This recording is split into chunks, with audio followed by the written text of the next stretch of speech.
हम यहाँ पे जीएसटी को डिस्कस कर रहे हैं। जीएसटी में पिछले काफ़ी सारे सेशंस में हमने काफ़ी सारी चीज़ें कवर की हैं। इस सेशन में हम बात करने वाले हैं जीएसटी के प्रैक्टिकल एग्जाम्पल के रूप में कि भारत में जीएसटी किस प्रकार से इम्प्लीमेंट होने वाला है। हमने पिछले एग्जाम्पल में देखा, यदि हम यहाँ रिवाइज़ करें अगर, तो हमारे पास ये पुराने वाला जो सिस्टम ऑलरेडी इम्प्लीमेंटेड है हमारे पास भारत में, उसकी जानकारी हमने इस एग्जाम्पल से ली थी, जिसमें एक डीलर ए से शुरू होकर जी तक माल बिकता है और 2 स्टेट्स में माल बिकता है। फाइनली कस्टमर को 6,962 रुपये का ये सामान पड़ता है। और यदि हम पे टैक्स की बात करें तो भारत सरकार के पास 1,298 रुपये का टैक्स पेड होता है।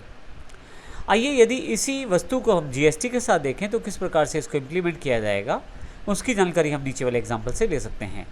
एग्जाम्पल को शुरू करने से पहले मैं आपको बता दूं कि यदि आपने हमारे चैनल को सब्सक्राइब अभी नहीं किया है तो अवश्य कर लें, क्योंकि हम जीएसटी से रिलेटेड बहुत सारे टॉपिक्स यहीं पे डिस्कस करने वाले हैं और जैसे जैसे नए वीडियोस यहाँ अवेलेबल होंगे आपके पास उसकी जानकारी मिल जाएगी सब्सक्राइब करने के साथ में ही। आइए शुरू करते हैं हम यहाँ पे इस एग्जाम्पल को। हमारे पास यहाँ पे यदि एग्जाम्पल की शुरुआत की जाए तो डीलर इस तरफ cost, profit, selling price, GST जो 18% है, हम यहाँ पे 18% मान के चल रहे हैं, फाइनल प्राइस, उसके पश्चात जीएसटी के इनपुट टैक्स क्रेडिट को लेने के लिए 3 कॉलम, जिसमें टैक्स पेड, टैक्स रिसीव्ड और पेड टैक्स की जानकारी टोटल अवेलेबल है। आइए देखते हैं इसमें किस प्रकार से हम जीएसटी को समझने के लिए शुरुआत करेंगे। सबसे पहले हम बात करते हैं, हरियाणा में एक डीलर है ए और ये 1,000 रुपये की जो कॉस्ट की वस्तु है उसमें 20% अपना मार्जिन जोड़ता है और 1,200 रुपये का इसका सेलिंग प्राइस रखता है। यदि हम इसके जीएसटी कैलकुलेशन की बात करें तो जीएसटी जो कैलकुलेशन है हमारे पास यहाँ पे इस 1,200 के ऊपर 18% हमने चार्ज किया है और जो कि हमारे पास यहाँ पे 216 रुपये के रूप में उपलब्ध है। फाइनल प्राइस जो इस कैलकुलेशन में आता है 1,416 रुपये इस प्रोडक्ट का। अगर यहाँ देखें तो हमने यहाँ पे जीएसटी, जब यह ए डीलर बी को माल बेचेगा तो 216 रुपये ये बी से ले लेगा, तो इसकी जो टैक्स लाइबिलिटी बनती है वो 216 रुपये बनती है। इसको इनपुट टैक्स क्रेडिट नहीं मिलेगा क्योंकि इसने कहीं भी टैक्स अभी तक पे नहीं किया है। अब यहाँ से यदि आप ध्यान दें तो 1,416 रुपये फाइनल प्राइस है, लेकिन जब बी को माल मिला है तो उसकी कॉस्टिंग एग्जैक्टली 1,200 रुपये है। इसका कारण ये है कि ये जो 216 रुपये बी ने ए को पे किए हैं वो टैक्स के रूप में है और ये 216 रुपये का इनपुट टैक्स क्रेडिट इसको जब ये माल बिकेगा तब मिल जाएगा। इस कारण से जो बी की कॉस्टिंग है वो केवल 1,200 रुपये है। ये सबसे बड़ा डिफरेंस है हमारे एग्जिस्टिंग टैक्सेशन सिस्टम में और जीएसटी में। यदि हम ऊपर की तरफ ध्यान दें तो यहाँ पे जब कोई माल बिकता है, 1,000 रुपये की कॉस्टिंग का माल जब 1,200 रुपये की सेलिंग प्राइस पे आता है प्रॉफिट जोड़ के और 140 रुपये जब टैक्स लगता है, तो बी की जो कॉस्टिंग बैठती है वो 1,344 रुपये बैठती है, 1,200 नहीं बैठती। उसका कारण ये है कि हम यहाँ पे फाइनल प्राइस जो हमारा सेलिंग प्राइस रहता है फाइनली उसको एज अ कॉस्टिंग लेके चलते हैं। और यहाँ पे यदि आप ध्यान दें तो जब ये प्रॉफिट 269 रुपये जब जोड़ा जाएगा बी के द्वारा एग्जिस्टिंग टैक्सेशन सिस्टम में, तो 1,613 रुपये का सेलिंग प्राइस होगा, इसके ऊपर 5% टैक्स और 1,693 रुपये। फाइनल प्राइस ही नेक्स्ट सी की कॉस्टिंग रहेगी, जबकि यहाँ ऐसा नहीं है, जबकि जीएसटी में ऐसा नहीं है।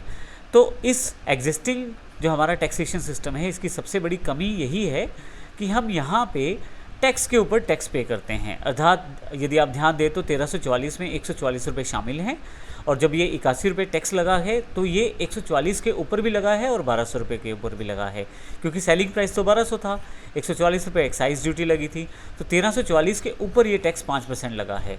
तो हमने जो 12% एक्साइज का टैक्स दिया था उस पर भी 5% ऊपर से वैट चार्ज कर लिया। इसी तरह से जब ये माल हरियाणा में सी डीलर के पास जाता है 1,693 रुपये, जिसमें वैट और एक्साइज दोनों शामिल रहते हैं, जब उस पर टैक्स कैलकुलेट करते हैं तो 102 रुपये जो टैक्स कैलकुलेट होता है वो 1,693 रुपये पे होता है, जिसमें वैट और एक्साइज दोनों शामिल है। जबकि आप जीएसटी को देखें तो बिल्कुल ऐसा नहीं है। जीएसटी में आपके पास सेलिंग प्राइस जो 1,200 रुपये था उसके ऊपर जो टैक्स कैलकुलेट किया गया था 216 रुपये, उसको एज अ कॉस्टिंग नहीं माना जाता। बी की जो कॉस्टिंग है एग्जैक्टली उस टैक्स को हटा के है, अर्थात 1,200 रुपये है। इसी तरह से जब बी 240 रुपये जोड़कर 1440 रुपये का प्रोडक्ट ये बेचेगा तो उसके ऊपर 259 रुपये GST कैलकुलेट किया जाएगा। तो फाइनल प्राइस 1699 रुपये बैठेगी। लेकिन यहाँ पे जब सी को ये माल प्राप्त होगा तो सी ने जो टैक्स पे किया है 259 रुपये, वो उसकी कॉस्ट में शामिल नहीं माना जाएगा, क्योंकि उसको यहाँ पे इसका क्रेडिट मिल जाएगा। सी को ये क्रेडिट कब मिलेगा? जब सी ये माल बेचेगा और GST 18% 311 रुपये रिकवर करेगा, उसमें से अपना दिया गया टैक्स 259 रुपये लेस करेगा और बाकी जो 52 रुपीज़ टैक्स बचा है वो उसको पे करना होगा। तो इस प्रकार से हमारे पास एग्जिस्टिंग टैक्सेशन सिस्टम में और GST में सबसे बड़ा अंतर यही है कि इसमें जो कॉस्ट रहती है वो टैक्स को घटा के रहती है। इसी तरह से 1728 रुपये आपके पास हरियाणा में डी डीलर के पास कॉस्टिंग रहती है, और यहाँ पे इन सब को पहले से दिए गए टैक्स पे इनपुट टैक्स क्रेडिट मिलता है। जैसे डी ने 373 रुपये कस्टमर से चार्ज किए हैं और 311 रुपये टैक्स पे किया है, तो बाकी जो बीच का अंतर है 373 में से टैक्स रिसीव जो है और टैक्स पेड जो 311 रुपये हैं, उनका अंतर 62 रुपये डी को एज अ टैक्स जमा करवाना पड़ेगा। आइए अब बात करते हैं जब एक स्टेट से माल दूसरी स्टेट में जाएगा। डी जब ये माल ई को बेचेगा तो उसके पास भी बिल्कुल सेम सिस्टम रहेगा। 2074 पे इसको कॉस्टिंग है और इसका प्रॉफिट अपना 415 रुपये जोड़कर 2499 रुपये आपके पास सेलिंग प्राइस आ जाएगा 2499 रुपये। उस पर उसके ऊपर टैक्स 448 रुपये और फाइनल प्राइस 2937 रुपये बैठेगा। लेकिन यहाँ पे ई को टैक्स क्रेडिट मिलेगा 373 रुपये जो ई ने डी से माल खरीदते हुए पे किए थे GST के रूप में, वो ये टैक्स क्रेडिट के रूप में ले सकता है। और जब 448 रुपये ये अपने कस्टमर से टैक्स प्राप्त करेगा तो उसमें से 373 रुपये लेस करके इसको केवल 75 रुपये ही जमा करवाने हैं।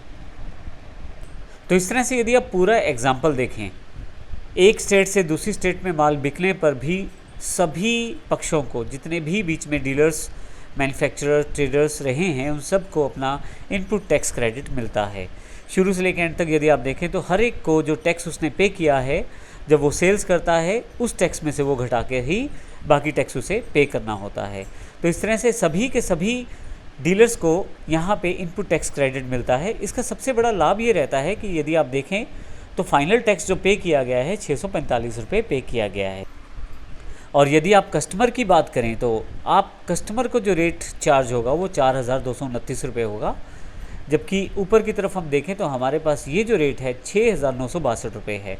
क्योंकि ऊपर वाले सिस्टम में सबसे बड़ी कमी यही रही है कि हम टैक्स के ऊपर भी टैक्स लगाते रहे हैं, जबकि GST में ऐसा बिल्कुल नहीं है। और सबसे अच्छी बात है कि एक ही दर पर ये पूरा का पूरा टैक्स इम्प्लीमेंटेड रहता है। हमने ये जो एग्जांपल तैयार किया है ये GST के रूप में है, हालांकि आप इसको according to requirement IGST, CGST और SGST के रूप में डिवाइड करके अपना इनपुट टैक्स क्रेडिट प्राप्त कर सकते हैं। तो इस प्रकार हमने देखा इस वीडियो में कि किस प्रकार GST का सबसे बड़ा बेनिफिट टैक्सेशन सिस्टम में क्या होने वाला है और एक किस प्रकार से पिछले टैक्स सिस्टम से बिल्कुल डिफरेंट है, और कस्टमर के लिए भी बेनिफिशियल है और डीलर के लिए भी ये बेनिफिशियल है। तो इस तरह के बहुत सारे प्रैक्टिकल एग्जाम्पल हमारे इस चैनल पे आने वाले हैं। यदि आपने अभी तक सब्सक्राइब नहीं किया है तो अवश्य सब्सक्राइब कर लें, ताकि आपको हमारे सभी वीडियोस की जानकारी यहाँ पे मिलती रहे। और यदि आपको ये वीडियो अच्छा लगा है तो आप इसे शेयर और लाइक ज़रूर करें। धन्यवाद।